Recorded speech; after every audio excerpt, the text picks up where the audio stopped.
एकदाची काय होळी झाली की कडाक्याचा असा उन्हाळासुद्धा जाणवायला चालू होतो आणि अशा कडाक्याच्या गरमीमध्ये थंडगार पेय प्यायला सगळ्यांना आवडतात.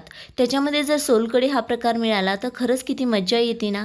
कारण गरमीच्या दिवसात जेवण कमी आणि थंडगार पेय जरा जास्तच पिले जातात. तसेच बऱ्याच लोकांना गॅस, अपचन अशा अनेक समस्या असतात. त्याच्यामध्ये जर तुम्हाला ही सोलकढी मिळाली तर तुमच्यासाठी एक रामबाण उपायच असणार आहे. कारण ही खूप पौष्टिक अशी बनवून तयार होते. चला तर मग काय रेसिपी आहे ते सुद्धा आपण इथे पाहून घेऊया. त्यासाठी काय काय साहित्य लागतं ते पाहूया. आता मोठ्या आकाराचा इथे मी एक नारळ घेतला, फोडून कट करून बारीक घेतलेला आहे. जर तुमच्याकडे याच्यापेक्षा कोवळा असेल तर एकदम परफेक्ट. बरोबर 1 चमचा जिरे, 1 लसणाची पाकळी, 1 इंच अद्रक आणि 1 हिरवी मिरची. बरोबरच आपल्याला काय घ्यायचं आहे, 1 चमचा साखर घ्यायची आहे. आता मला इथे कोकम लागणार आहे, तर मी कोकमसाठी काय केलेलं होतं, 10 ते 15 मिनटं कोकम गरम पाण्यात भिजाय घातलं.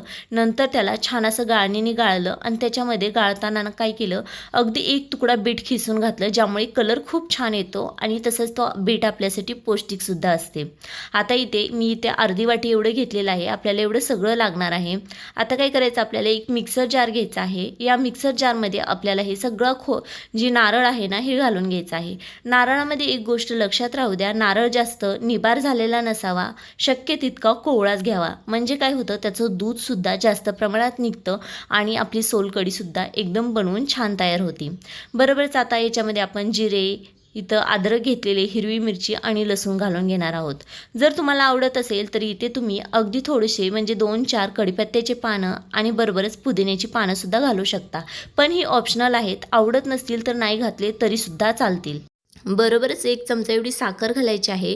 1 मोठा ग्लास एवढं पाणी घालायचं आहे. आता इथे पाणी घालताना मिक्सरच्या भांड्याप्रमाणे पाण्याचे प्रमाण ठेवा.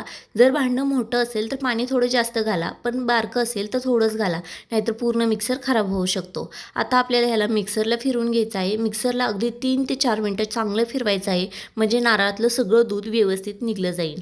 आता तुम्ही पाहू शकता व्यवस्थित फिरवून झालेलं आहे. एक पातेलं आणि एक गाळणी घ्यायची. आता डायरेक्ट गाळणीने गाळलं तरीसुद्धा चालेल, पण बारीक बारीक कण नारळाचे खाली आल्यावरती आपल्याला इथे सोलकढी पिताना घशात खवखवू शकते. त्यामुळे एक सुती रुमाल घ्या आणि त्याच्यावरती हे मिश्रण सगळे ओतून घ्या. मिश्रण ओतल्यानंतर आपल्याला चारही बाजूने रुमाल अज्जात वरती उचलून घ्यायचा आहे आणि वरच्या साईडने हलकंसं आपल्याला दाबून घ्यायचं आहे.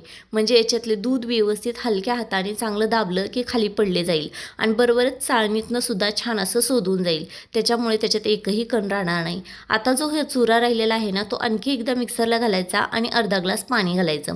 आता इथे पाण्याचे प्रमाण मी कमीच ठेवणार आहे. जर जास्त झालं तर आपली सोलकढीसुद्धा पाण्यासारखी होऊ शकते.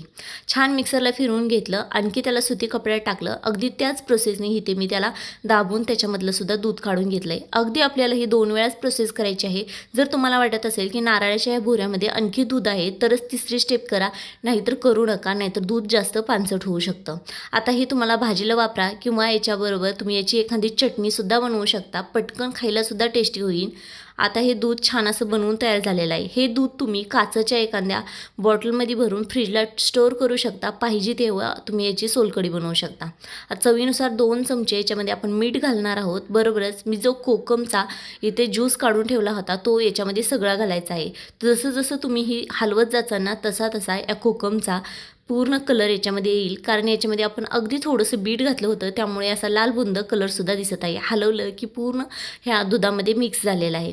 आता काय करायचं आहे, याच्यामध्ये बारीक चिरलेली कोथिंबीर घालायची आहे आणि आपण हलवून घेऊन याला अगदी 1 तासासाठी फ्रीजला ठेवून देणार आहोत. 1 तासानंतर तुम्ही पाहू शकता थंडगार अशी सोलकढी पौष्टिक बनवून तयार आहे. सर्व करूया. तुम्ही पाहू शकता बाहेरची सोलकढी पिण्यापेक्षा अगदी पौष्टिक अशी तुम्ही घरी बनवून ट्राय करू शकता. प्यायला खरंच खूप छान लागते गरमीच्या दिवसात आणि जेवण करायची इच्छा होत नाही, थंड काहीतरी प्यायचं असेल तर तुम्ही ही सोलकढी नक्की बनवा. तुम्हाला ही सोलकढीची रेसिपी कशी वाटली नक्की सांगा.